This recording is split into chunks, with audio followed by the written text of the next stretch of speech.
Aimables téléspectateurs et bon après-midi, bonsoir aussi également, ça dépendra lors que vous allez vraiment nous regarder. Vous le savez très bien, vous êtes en direct de cette chaîne que vous aimez beaucoup plus, vraiment, la Média Business Télévision. La Média Business Télévision, c'est pour le compte de votre mission Ambesport. Ambesport, vous posez déjà des questions, mais comment est-ce que nous sommes habitués à voir John Juroua dans le plateau, mais quand même aujourd'hui on a fait cet effort de se déplacer pour chercher l'information, pour vous fidèles utilisateurs, pour un tout petit peu réfléchir par rapport à l'avenir de notre football, à l'avenir de notre football, à l'avenir de notre sport aussi en général.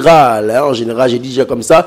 Merci à la directrice de la chaîne, je parle comme ça de Madame Myriam Balanga, et en même temps aussi au directeur des programmes qui nous a donné cette opportunité de se déplacer avec Merlin Nunga, la 40 à 45. Je vois comme ça BH Bundedi et toute l'équipe de Média Business Télévision. Je le répète, c'est pour le compte de votre émission MB Sport. MB Sport aujourd'hui. Nous avons cet honneur de vous présenter, Monsieur Arnold Mako. Qui est Arnold Mako? Je me réserve à le présenter en profondeur et je vais donner directement la parole avec lui. Mais quand même, on doit parler sur le football, la jeunesse aussi également, l'avenir du football congolais avec lui, que je vais directement tourner vers ma gauche pour lui dire et souhaiter bonne journée. Bonjour, merci. Donc, qu'est-ce que je suis? Tout simplement, je m'appelle Arnold Mako. On va dire tout simplement, je suis français, d'origine congolaise. Donc, depuis plus d'un an et demi, je viens régulièrement au Congo, à Kinshasa, pour essayer de prendre la température sur le territoire et voir comment est-ce que je pourrais travailler avec le pays. Donc, concrètement, en France, qu'est-ce que je fais? Donc, je suis conseiller municipal à la commune de Tremblay en France. Donc, je suis un des adjoints du maire François Sancy, donc sur la cohésion sociale. À côté de ça, j'ai plusieurs casquettes. Donc, l'une de mes casquettes, je suis président du club de foot de Tremblay en France, un club de niveau régional dont j'ai la présidence depuis 2019, que j'ai accompagné dans son évolution. Et donc là, qui est au niveau régional, on est en partenariat avec la JOCR, qui était en Ligue 2 et donc qui est monté en Ligue 1 il y a 2 semaines officiellement. Et donc à côté de ça, j'ai déjà un jeune de chez moi qui a signé à la JOCR, mais c'est un partenariat autant technique qu'administratif. Après, à côté de ça, j'ai différentes fonctions également, telles celles de conseiller en insertion professionnelle, ou donc en région parisienne, j'encadre des personnes pour les aider dans la recherche d'emploi et de formation. Donc là, depuis que je viens régulièrement à Kinshasa, j'avais comme première initiative, c'était peut-être de travailler sur l'ouverture d'une académie, parce que je ne prétends pas que venant de France, j'ai toutes les compétences donc pour révolutionner le football congolais, mais je voulais apporter ma pierre à l'édifice et un peu apporter une petite compétence de France. Donc après avoir bien évalué le terrain pendant plus d'un an, donc finalement j'ai opté sur une autre solution, celle de rejoindre un club déjà présent qui est le tout-puissant Bulldozer, qui est un club de première division à Kinshasa. Donc le président est Monsieur Kifoto, et donc on a ce qu'on a fait sur ce dernier séjour. Concrètement, il m'a cédé à la présidence et je suis devenu président du tout-puissant Bulldozer officiellement depuis aujourd'hui. Ici à Kinshasa. Ici à Kinshasa. Alors, Monsieur Arnold Mako, vous pouvez rester avec le micro. Tremblay, c'est une équipe régionale. Si vous essayez de faire l'équivalent ici à Kinshasa, c'est 30e division. Donc c'est l'équivalent à peu près de la 3e division à Kinshasa. C'est l'équivalent de la 3e division. Donc concrètement, on va dire, en termes de division, c'est moindre, mais c'est un beaucoup plus gros club puisque j'ai plus de 800 licenciés. J'ai différentes catégories. En partant du plus bas, j'ai l'école de foot qui prend les enfants de 6 à 12 ans. J'ai une centaine d'enfants. Ensuite, U13, j'ai 3 équipes, donc 45 joueurs. U13 45 joueurs. U14, 40 joueurs. U15, 25 joueurs. U16, 40 joueurs. U18, 42 joueurs. U20, une vingtaine de joueurs, je ne sais pas le nom précis, et les seniors, donc on a une quarantaine de joueurs. Et sans compter les vétérans, donc il y a plus de 800 joueurs dans ce club. Et j'ai des salariés, j'en ai 9 exactement, donc c'est en termes de division plus petit que TP Bulldozer, mais c'est on va dire une machine. J'ai un directeur général, j'ai 9 salariés. Okay.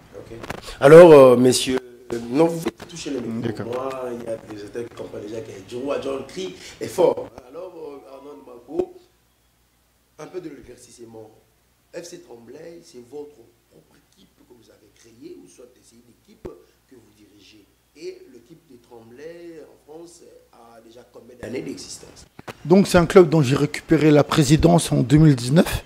Je n'ai pas créé le club, c'est un club qui a une cinquantaine d'années, qui vit depuis.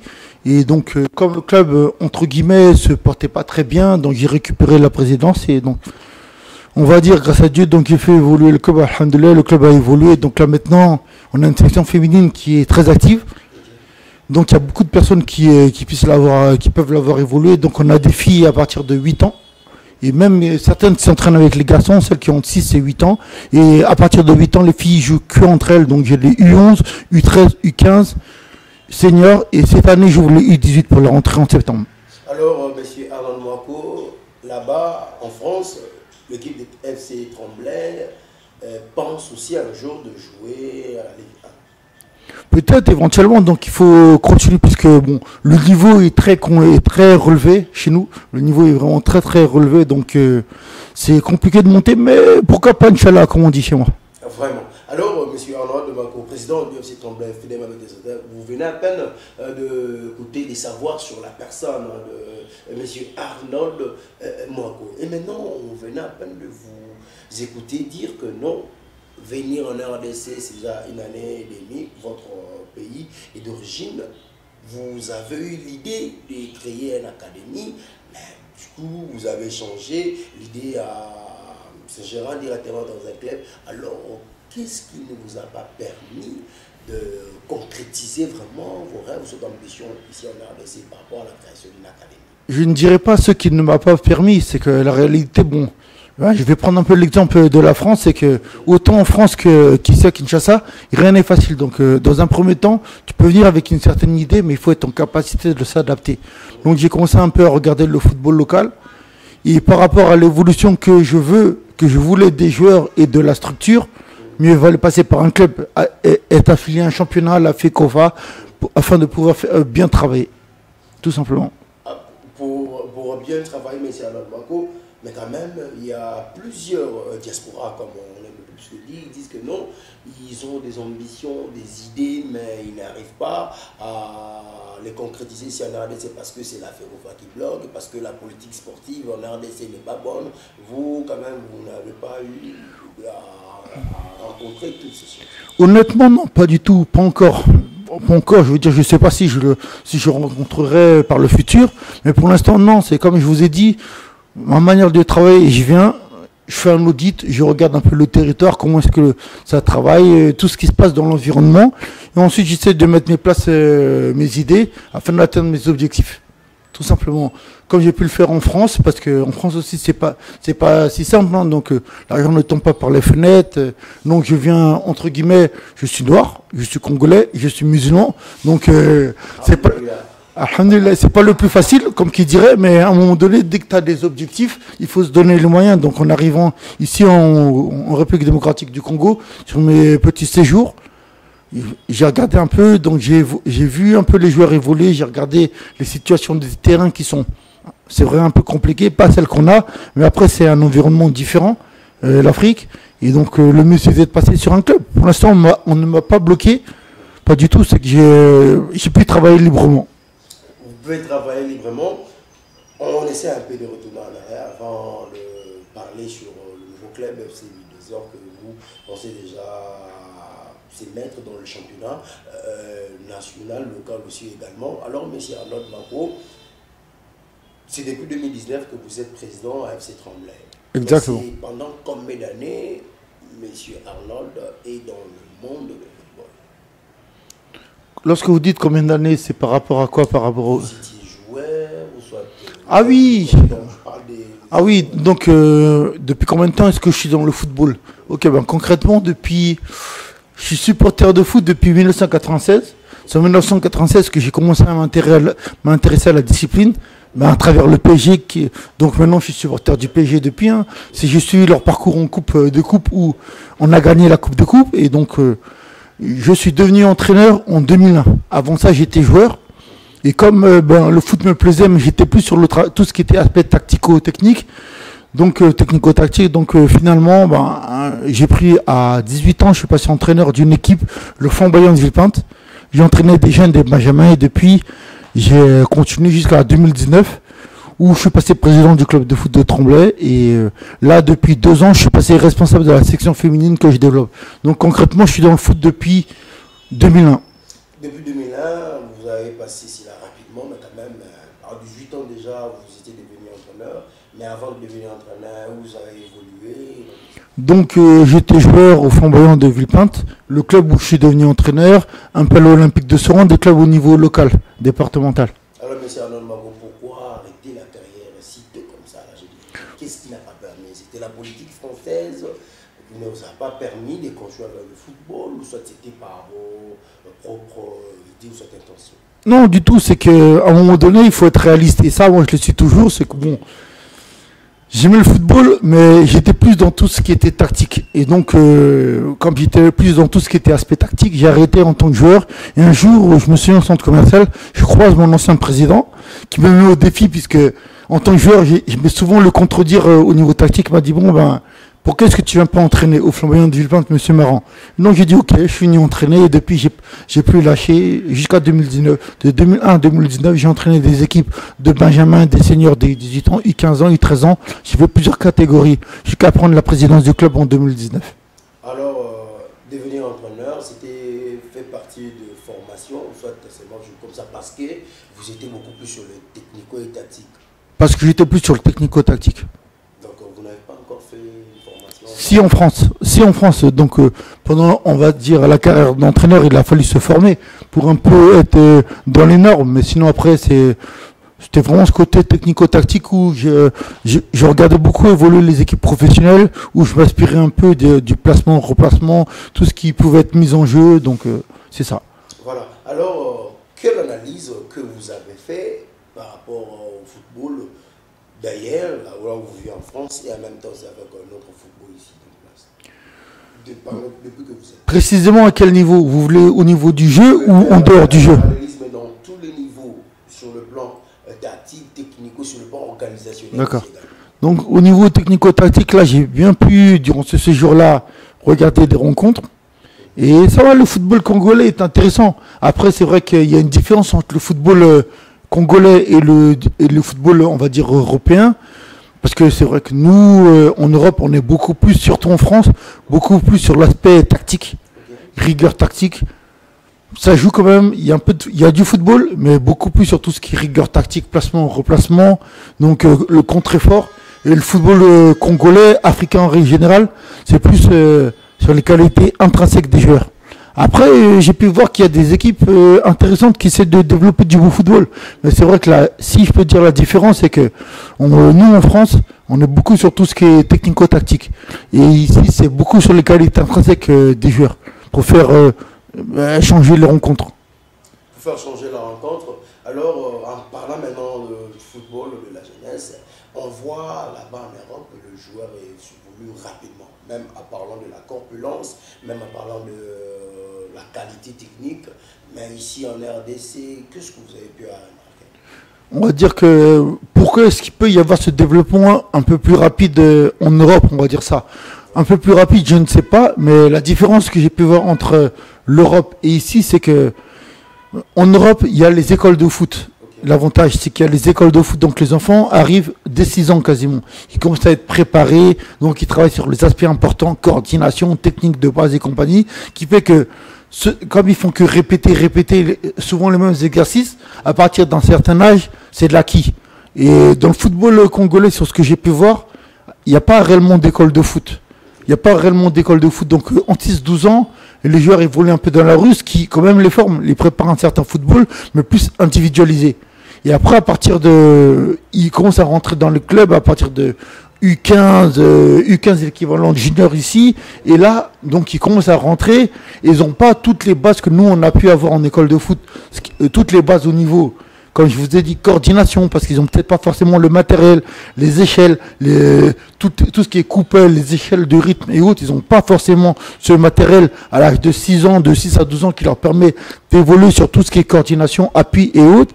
Et après, également, sur ces âges-là, quand même, en France, on essaie de mettre quelques bases tactiques. Même si elles sont légères, on met quand même entre 8-12 ans, certaines bases tactiques. Et donc, les joueurs qui évoluent beaucoup de la rue n'ont pas ces bases tactiques. Donc, ils commencent à les acquérir dès qu'ils arrivent en club à des 13, 14, 15 ans. Et ce qui fait qu'ils ont un peu de retard au niveau tactique. Un peu de retard au niveau tactique. Depuis que vous êtes à FC Tremblay, vous avez déjà un joueur qui est maintenant à la Ligue 1. Oui. Donc, depuis 2019, concrètement, non, parce que le délai est trop court. Le délai est trop court, mais comme joueur qui est passé par Tremblay et qui est professionnel, on en a plusieurs. Le plus coté qui est passé par notre club, Tremblay FC, c'est l'attaquant du PSG, Ronald Colomani. Donc Colomani a évolué chez nous en jeune et donc ensuite a été attorti à un autre club de région parisienne, puis s'est envolé à Nantes et de Nantes en Allemagne retour en France en région parisienne au PSG. Donc c'est le joueur le plus, on va dire, coté. Sinon ensuite on a Aouchiche, un joueur qui était à Lorient ces dernières saisons. On a des joueurs qui jouent en Allemagne. Donc c'est un peu ça. Il y a différents joueurs qui sont passés par notre club qui jouent au niveau européen. Voilà, cette fois-ci maintenant on va parler sur les ambitions d'ici. Vous venez à peine d'écouter M. Arnaud Dimako, sa vie, sa carrière aussi également, comment il est devenu entraîneur et comment aussi il est devenu président de FC Tremblay. Mais cette fois-ci maintenant, vous avez aussi écouté de quelle manière il a essayé un petit peu de paralléliser entre le football européen, précisément en France, et en même temps aussi notre pays, la République démocratique du Congo, qui est français, mais quand même, il a des origines congolaises. Et alors, monsieur Arnaud Dimako, on va maintenant parler sur les idées que vous avez par rapport en créant une équipe. Un peu de la clarification à tous les amoureux de ballon que nous suivons en ce moment. Vous avez déjà vu l'équipe en question jouer, soit c'est vous qui a des objectifs, allais-je dire, de créer cette équipe. Donc concrètement, le club que j'ai récupéré, le tout-puissant Bulldozer, je les ai vus évoluer. Comme j'étais là cette semaine, j'ai pu regarder jouer en play-off les juniors. Okay. J'ai trouvé assez intéressant, qui ont même gagné le match de play-off 2-0. 2 buts sur coup franc de notre numéro 7. Ensuite, 2 jours plus tard, il y a eu un match entre les seniors qui ont permis de voir évoluer tous les joueurs. Et comme j'ai pu vous le dire, il y a de la qualité dans le football congolais. Après, mon objectif à moi, c'est d'accompagner dans la structure. Concrètement, je suis un fan du football féminin. Et comme je dis, le football féminin, c'est l'avenir du football. Pour moi, le premier pays africain qui va gagner une Coupe du Monde, dans le foot féminin, ça ne sera pas les hommes, ça va être les femmes. Le premier pays qui va gagner une Coupe du Monde de football, ça ne sera pas les hommes, mais les femmes. Non, on va dire en termes de temps, il y a un petit retard. Le football européen s'est développé plus rapidement qu'en Afrique, mais le football africain a des qualités intrinsèques qui font que très rapidement, que ça va très vite. On peut le voir cette année avec une des joueuses africaines, si je me souviens, du Malawi, qui a signé au PSG et qui est déjà, qui fait partie des meilleures buteuses. Non, c'est très intéressant, le football africain féminin. Après, je vais revenir sur les objectifs au niveau du club du tout-puissant Bulldozer, le structurer davantage avec maintenant l'ancien président, M. Kifoto, qui est devenu vice-président et qui m'a cédé la présidence. Donc là, l'objectif, c'est structurer. Donc, équipe senior, junior, féminin. Dès cette saison, on va créer une catégorie senior féminine, donc qui évoluera normalement en 2e division, c'est ce que j'ai compris. Parce que division de quelle entité? Deuxième division nationale. Oui, parce qu'il n'y a pas beaucoup de divisions dans le football féminin. Au Congo, en France, c'est un peu la même chose, mais il y en a un peu plus. Donc là, ce qui fait que dès l'ouverture, on sera en 2e division, mais ça nous permettra d'avoir une certaine visibilité et d'avoir des résultats.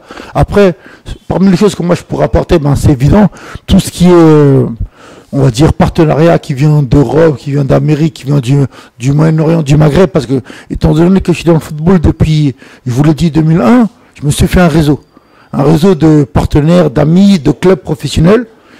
J'ai pu vous le dire, avec Tremblay, je suis partenaire de la JOCR, avec qui j'échange beaucoup sur mes allées-venues au Congo. Ils sont très intéressés par mes allers-retours, donc on va travailler un peu dans ce sens avec eux, on verra un peu comment affiner. Mais il y a d'autres clubs, d'autres partenaires, d'autres agents qui sont dans différents clubs Donc moi, mon objectif, c'est d'apporter de la visibilité au club. Et comme j'ai dit aux joueurs lorsque je les ai rencontrés mercredi, en apportant de la visibilité au club, ben, tout naturellement, cette visibilité-là va sur les joueurs qui pourront avoir des opportunités de se montrer et évoluer, Inch'Allah, à un plus haut niveau. C'est un peu ça. Alors, monsieur Anan Mako, vous allez seulement vous limiter au niveau européen ou soit vous allez aussi vous marteler sur l'équipe doit une fois de plus jouer aussi la Ligue nationale de football. Pour être honnête, ma vision, donc parce que le football, comme on sait, tout le monde veut finir premier et tout le monde ne peut pas être premier. Donc mon objectif simple, c'est mettre une base.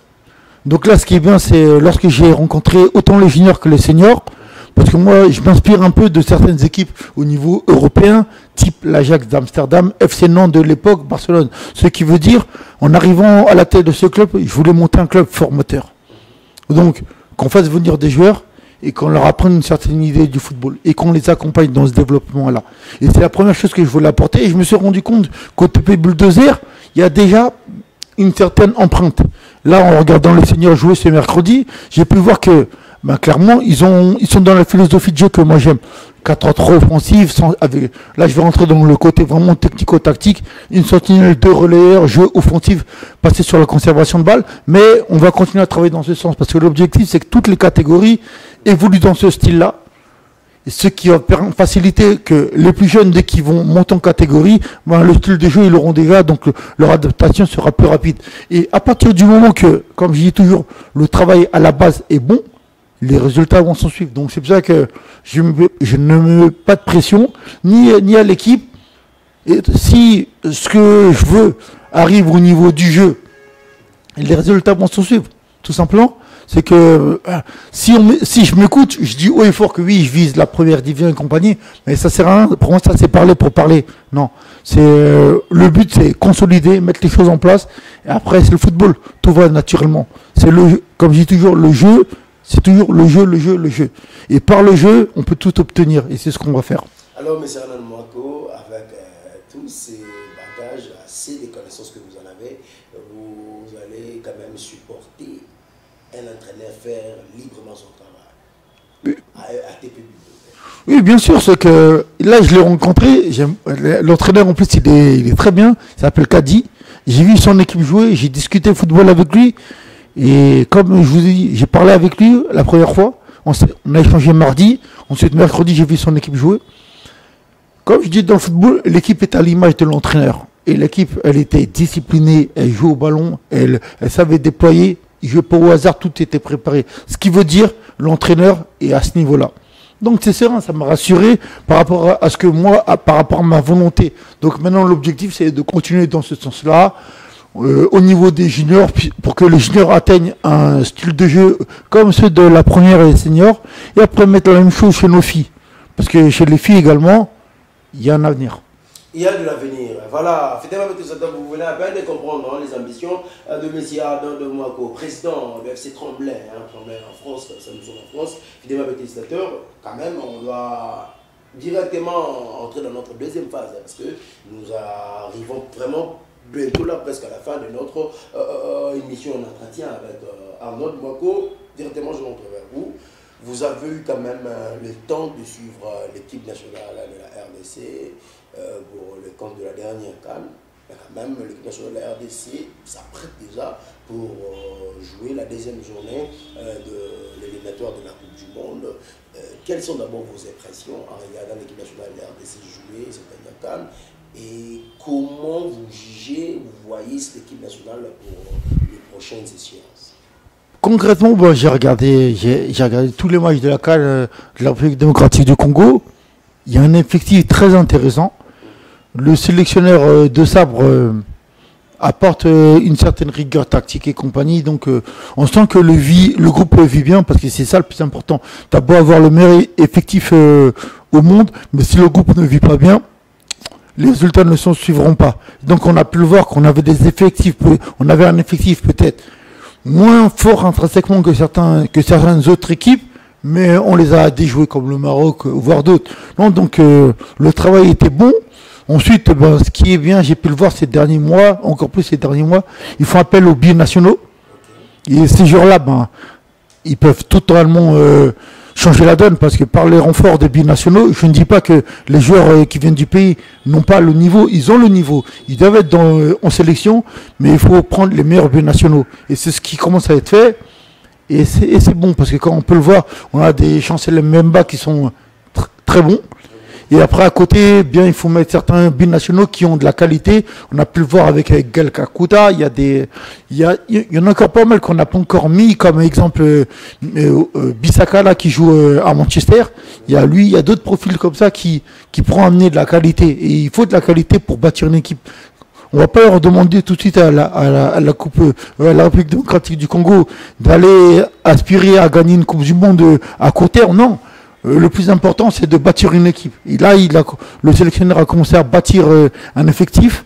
Donc, il ne faut pas trop changer cet effectif-là parce que trop de changements peut tout modifier. Donc, on partant de la base qu'il a montée, renforcé par des binationaux, par des joueurs qui viennent de notre championnat local, peut-être d'autres championnats. Là, j'ai pu le voir, il y a Fiston Mayele qui a mis un doublé le dernier match là. Puisque oui, non, je m'intéresse beaucoup au football congolais, j'essaie de le suivre. Il y a de la qualité. Donc, après, il faut les laisser travailler. Il faut les laisser travailler et ensuite les résultats en suivront. Alors, M. Nolmako, vous êtes dirigeant en France, vous avez quand même aussi de joueurs d'origine congolaise à vos centres. Vraiment, vous êtes là, vous encadrez de jeunes. Vous venez à peine même de dire que non, vous étiez aussi avec Colomboine qui a même joué la finale de la Coupe du Monde avec l'équipe française. Et maintenant, on aimerait savoir, parce que vous venez à peine de soulever aussi ces problèmes de binationaux. En fait, qu'est-ce que vous inculquez à ces enfants? Parce qu'on a su remarquer, apparemment, leur pays d'origine n'est pas vraiment dans le premier option, dans leur première position. Ça vient toujours dans le soir de leur carrière. Comment vous inculquez? C'est peut-être pas pour vous les encadrer, vous n'aimez pas montrer à ces jeunes l'amour de la patrie, soit c'est eux-mêmes ou soit leurs parents? Non, pas du tout. Pour être honnête, puisque moi je suis quelqu'un de très transparent, c'est pas une question de inculquer ou ne pas inculquer. Là, comme on dit, c'est les choses qui viennent du cœur. Donc il peut y avoir des joueurs qui, à un moment donné, jeunes, ils se disent non, moi je vais jouer avec mon pays d'origine, la République démocratique du Congo. Si, exemple, c'est des personnes qui vont régulièrement, qui ont cette attache au-delà de leurs parents. Oui. Après, il y a une autre réalité, c'est que une réalité mondiale, c'est que malheureusement, au niveau mondial, l'Afrique est sous-évaluée. On a pu le voir avec des Samuel Eto'o, d'autres grands joueurs africains qui ont été très bons à une certaine époque, mais n'ont pas eu le ballon d'or. Ils ont eu le ballon d'or africain, mais pas le ballon d'or mondial. On va pas se mentir, le football africain est sous-évalué. Donc, tout joueur de football qui arrive à être professionnel le sait. En étant international d'un pays européen ou plus évalué, type Europe, donc France, Espagne, Brésil ou autre, il aura plus de possibilités de toucher un gros club européen qu'en étant international africain. Mais là, à l'avenir, les choses elles peuvent évoluer. Elles peuvent évoluer. Parce qu'il y a des joueurs comme Drogba, Eto'o qui ont ouvert certaines portes. Djajouéa qui a été très bon, Djajouéa qui a été ballon d'or. Donc le premier, il n'y en a pas eu d'autres par la suite. Donc ces joueurs-là, grosso modo, ont su impacter le football européen et mondial. Et là, maintenant, il faut que des joueurs africains qu'on a chez nous arrivent à faire également la même chose. Et là, on a des joueurs, on va dire, en devenir. On a des mecs en devenir. On a eu, exemple, l'Algérie, ils ont eu des Mahrez. Bon, là, c'est un peu plus compliqué pour lui depuis qu'il est en Arabie Saoudite, mais c'est un peu ça. À partir du moment que les joueurs, quelle que soit leur origine, congolaise, algérienne ou autre, ils vont avoir cette attache avec leur pays, en y allant régulièrement, on le voit. Au Maroc, là, ces derniers mois, il y a beaucoup de joueurs français qui ont eu le choix entre la France et le Maroc et sont partis avec le Maroc. Pourquoi? Parce qu'ils avaient déjà cette attache. Pourquoi? Parce que depuis petit, ils vont au Maroc, donc il y a cette attache naturelle. Et de l'autre côté, ils se sont rendus compte qu'ils n'avaient pas forcément peut-être leur place en équipe A. Ils se sont dit, ça ne sert à rien d'aller avec l'équipe de France, je vais faire 2-3 matchs, et ensuite on ne va plus me sélectionner. Mais voilà, avec mon pays d'origine, on a le cas de Amin Adli qui joue à Leverkusen, qui est champion cette année. Pour l'instant, ils sont invaincus. C'est très très intéressant ce qu'ils font. Amin Adli, il a commencé avec l'équipe de France, les jeunes. Il a gagné l'Euro avec les jeunes. Et donc là, l'année dernière, il a décidé de jouer avec la sélection marocaine. c'est un très bon choix parce qu'il savait qu'en France, ben, c'est bouché, il y a beaucoup de joueurs. Mais mieux vaut aller jouer avec sa sélection. Donc il a fait. Donc c'est un peu ça. Nous, si les Congolais, on veut que nos jeunes nous rejoignent plus rapidement, soit il faut que nous allions vers eux. Il dit qu'il répond très clairement, la France, c'était son choix depuis la France. Il y a même Bissaka qui venait aussi à peine de citer. Bissaka qui est comme, si on essaye de classer cela, il est comme le quatrième ou cinquième choix comme arrière droit à l'équipe nationale anglaise. Mais il s'attache toujours à ces équipes. Comment vous vous sentez en étant congolais? Je vais être hyper transparent. Le joueur que vous avez cité, Jean-Philippe Mateta, je le connais très bien personnellement. Je n'ai pas parlé avec lui depuis quelques temps, mais c'est un jeune que j'ai connu. J'ai appelé ça dans une autre vie. À l'époque, lorsque lui et moi, on allait à l'église, oui, parce que j'ai été chrétien et converti à l'islam. Donc, à l'époque où j'allais à l'église, j'ai connu Jean-Philippe, tout petit. Donc, on vient de la même ville, Sevran. On vient de la même ville, Sevran, donc je l'ai vu évoluer. Très intéressant, mais ça revient à ce que je vous ai dit juste avant. Jean-Philippe Mateta, à quel âge le football congolais l'a repéré? Il a quel âge là? Là maintenant, il doit avoir vers 22, 23, un âge comme ça. Ça revient à ce que je dis. Si le jeune est contacté à l'âge de 17, 18 ans, il aura plus d'intérêt à venir tout de suite. Là, il a 20... Là, contacté même à l'âge. Oui, comme j'ai pu vous le dire également, il y a deux choses. C'est que il faut aller soit les prendre de jeunes, et après, dans un second temps, il y a le prestige. C'est plus prestigieux de jouer avec un pays européen parce que tu sais qu'il y aura l'euro, c'est qu'il y aura potentiellement la Coupe du Monde qu'avec un pays africain parce qu'en Afrique, il n'y a que 5 places. 5 places pour jouer la Coupe du Monde. C'est très compliqué. C'est très compliqué. Comme on dit chez nous, c'est la guerre. C'est la guerre pour que les pays se qualifient. C'est très compliqué. Ce qui fait que t'as beau être peut-être très bon, mais ta sélection elle peut être intéressante, mais il se trouve, disons, exemple, il y a une poule où tu as deux gros pays qui tombent, on va dire comme ça, à une époque on l'a eu, Algérie, Maroc, ils étaient dans la même poule. Ce qui veut dire qu'il y a une des sélections qui n'ira forcément pas à la Coupe du Monde. Et donc là, tu te privais d'une, peut-être un pays qui aurait pu potentiellement aller très loin, c'est ça. Déjà le fait d'avoir 5 pays, c'est compliqué. Là, sur ce que j'ai vu, ils sont en train de développer pour qu'il y ait plus de pays africains. C'est une bonne chose. Après, bon, faut voir comment ça pourrait être validé, mais c'est un peu ça, c'est que le prestige d'être dans un pays européen est toujours plus intéressant. Donc, si le travail, comme je vous l'ai dit, il est fait plus jeune chez eux, auprès d'eux, ils commencent à avoir cette attaque. Ils viennent, ils ont du temps de jeu, ils se font un nom, on leur présente un peu le pays, et après à côté, derrière, nous, on a une sélection forte. Les joueurs, ils vont se poser la question moins rapidement, comme Jean-Philippe Mateta, que, comme je vous ai dit, je connais très bien, mais que je n'ai pas échangé avec lui depuis un certain temps. Jean-Philippe, c'est un très bon gars, Jean-Philippe. Là, après, s'il a dit, et je vais être honnête, c'est normal qu'un joueur comme lui, vu la saison qu'il a fait, dise, oui, ma priorité, c'est l'équipe de France, parce qu'il espérait encore. Après, Deschamps a fait son choix de ne pas le sélectionner, parce que c'est vrai qu'en France, il y a une grosse concurrence, encore plus en attaque qu'en défense. Et Jean-Philippe, avec ses qualités, je ne veux pas dire c'est bouché, mais c'est très compliqué. Tu as des Mbappé, tu as des Dembélé, tu as des Colomani, tu as des Barcola, tu as un joueur lyonnais, Lacazette, qui n'a pas été sélectionné, qui a beaucoup marqué. Donc. Mais à un moment donné, comme eux, à leur époque, ils ont vu qu'il n'y avait pas forcément de vrai cadre. Mais là, maintenant, il y a une place à nous de faire ce truc-là. On peut le voir. Parce qu'on peut dire, oui, mais c'est compliqué en Afrique subsaharienne. Oui, je l'entends, c'est une réalité. C'est plus compliqué. Peut-être qu'il y a moins de moyens qu'au nord de l'Afrique, comme au Maroc, comme le roi a investi. Mais tout, le Sénégal, ils s'y sont mis. Le Sénégal, ils sont dedans. Ils ont commencé par, comme le font certains pays, mettre en place des académies qui aident le football à développer des joueurs. Okay. Exemple, au Sénégal, ils ont créé il y a à peu près 20 ans l'académie Djambar, qui travaille très bien. L'académie, ils sortent des joueurs. Et au-delà de cette académie, dès qu'ils ont mis cette académie qui a bien travaillé, d'autres clubs après se sont joints à la suite. Et qu'est-ce que ça a donné? Ça a donné des partenariats. On peut le voir, le FC Metz, qui est un club de première division française, ils ont un partenariat avec un club sénégalais. Et chaque année, dans leur effectif, 40% des joueurs du FC Metz qui sont titulaires sont des Sénégalais. Et ça a donné Sadio Mané qui est une superstar du football mondial et africain. C'est un joueur qui est passé du Sénégal au FC Metz via ce partenariat. À l'OM, il y a Ismail Assar, il vient de ce partenariat-là. Okay. À Tottenham, il y a un autre Sarr qui vient de ce partenariat. Et bien c'est ça, c'est monter ce type de partenariat. Avec le TP Bulldozer, le club dont j'ai récupéré la présidence, c'est dans mes objectifs, c'est pour ça que je ne parle pas trop, et c'est un peu dans mes objectifs structurés. Après, comme je vous ai dit, les partenariats que j'ai en Europe, en France, ben, pourquoi pas monter de tels partenariats qui vont nous permettre aux joueurs, comme je disais, d'avoir une visibilité, d'aller faire régulièrement des essais dans d'autres clubs ou bien un seul club, et derrière ça pourra être bon que pour le football congolais parce que ça va sortir plusieurs joueurs intéressants.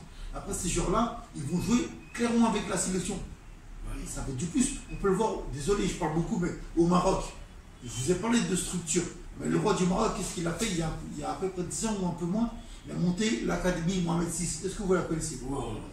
Voilà, l'académie 6, et ben quasiment un tiers des joueurs qui sont en sélection A.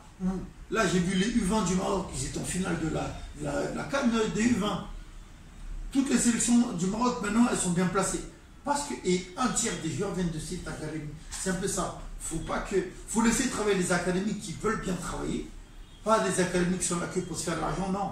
C'est à un moment donné, s'ils mettent le travail, en utilisant bien les joueurs, et nous parlons sur des choses hors football, là, ça peut être intéressant pour le football local et la sélection derrière. Voilà, alors, messieurs Marco, nous sommes vraiment arrivés à la fin de notre émission sportive, mais quand même, je veux vous laisser un peu plus de temps de balayer, parce que vous êtes ici, que le conseil que vous pouvez donner à cette jeunesse sportive, parce que vous êtes là aussi pour quand même dénicher quelques talents et les amener à l'Europe pour vendre aussi minimum.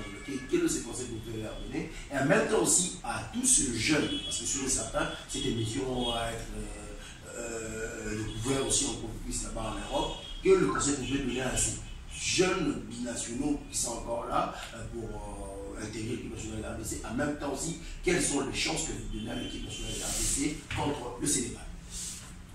Donc oui, plusieurs questions d'un coup. Donc voilà, je vais commencer déjà par la dernière question.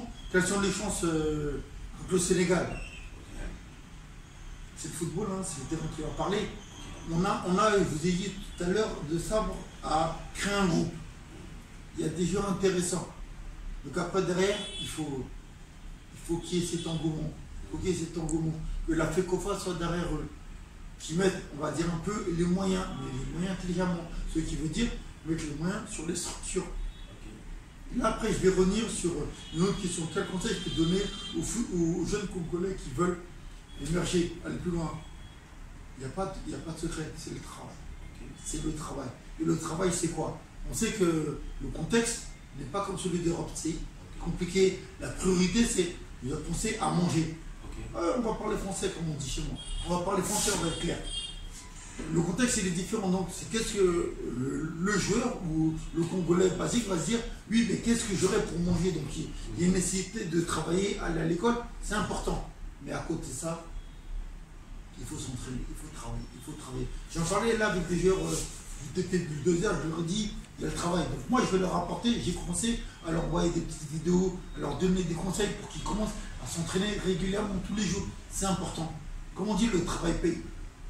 Donc si à un moment ils travaillent pour se développer leur football, leur qualité intrinsèque, et après avec un club, ils travaillent leur côté technico-tactique, là ils auront plus de possibilités d'aller plus loin. Donc, comme j'ai pu vous le dire au tout début de l'émission, la différence entre le football ici, en Afrique, encore plus au Congo, et en Europe, c'est que en Europe, technico-tactique, l'aspect tactique, l'intelligence de jeu, elle est prépondérante. Après, si tu arrives à avoir un joueur intelligent sur ces aspects-là, qui en plus a des qualités intrinsèques, c'est beaucoup plus facile pour lui. Donc si nous, nos footballeurs congolais qui ont des qualités naturelles, intrinsèques, on a des techniciens, des joueurs assez intéressants physiquement, on le voit, j'en sais même pas. Un footballeur congolais et compagnie qui a des grosses qualités, mais en plus, tactiquement, il est bon. Et on voit tout de suite, c'est devenu un joueur impactant à l'OM qui est quand même s'ils n'ont plus les résultats à l'heure actuelle, qui est un des gros clubs français, voilà. C'est imposé. Donc c'est ça, si les joueurs congolais, voire africains, veulent se développer, il y a le travail, c'est le travail. Il ne faut pas aller, parce que c'est vrai qu'on entend pas mal de choses. Il faut mettre de côté tout ce qui est sur le côté et penser au travail. Le travail, le travail, le travail. Et si tu es bon, t'inquiète pas que maintenant il y a des recruteurs de partout, des gens qui ont des yeux, tu seras observé. Mais le travail, après il y a des structures. Je vous ai parlé de moi ce que je fais avec le TP Bulldozer. Voilà. Tous les gens qui voudront se montrer, on va les accueillir pour leur offrir des opportunités s'ils veulent suivre notre discipline, mais il n'y a pas que nous. Voilà. Là, on voit, moi je regarde beaucoup ce qui se fait. Il y a le président Moïse Katumbi qui est très bon. Ce qu'il fait au niveau de Lumumbashi, qui est très bon, ça travaille bien, il y a une école de foot. Là, on voit que l'AS Vita vient d'avoir un repreneur qui essaye de mettre certaines petites bases. Il faut leur laisser le temps. Parce que moi, comme je dis, si les résultats sont trop rapides, c'est faussé, c'est pas bon. Il faut un travail de fond. Donc là, ils viennent de modifier les choses. Il faut leur laisser un peu de temps. Qui mettent les bases, après, vous inquiétez pas. À un moment donné, ils vont avoir des résultats, une certaine constante qui va leur permettre de faire les choses cohérentes. Et un club comme ça qui a les moyens, ils vont faire un travail intéressant au niveau local pour les détecter. Donc, si tous les joueurs, parce que, oui, on l'a souvent dit, il y a de la qualité dans le football congolais. Oui, on le dit. Donc, si les joueurs qui ont de la qualité travaillent, à un moment donné, ils vont être vus. Il y a des clubs comme AS Vita, maintenant TP Bulldozer, il va y en avoir d'autres. J'en ai entendu Maniema, des clubs comme ça, vont peut-être potentiellement les recruter et après leur offrir des opportunités. Donc, la seule chose, le travail. Voilà, la seule chose, le travail. Finalement, avec les spectateurs, vraiment, nous sommes arrivés et à la fin de notre entretien dans cette émission MB Sport sur la Média Business Télévision, on a été avec M. Arnaud Mourango, je le dis encore un peu plus avant moi, c'est le nouveau président de ce club TP Bulldozer avec vraiment des ambitions que vous allez encore le plus découvrir ce club. On va faire une descente sur le terrain, voir l'équipe et on va commencer une fois de plus encore à suivre vraiment la loupe l'évolution de cette équipe pour voir réellement ce que M. Papi Mako a dit, si réellement ça va, c'est réalisé. C'était moi votre humble serviteur, John Djoua. J'ai dit comme ça, merci à Merlin Nougala qui m'a accompagné, à la grande équipe technique de la Média Business Télévision. Ici là déjà, portez-vous bien, on va se retrouver à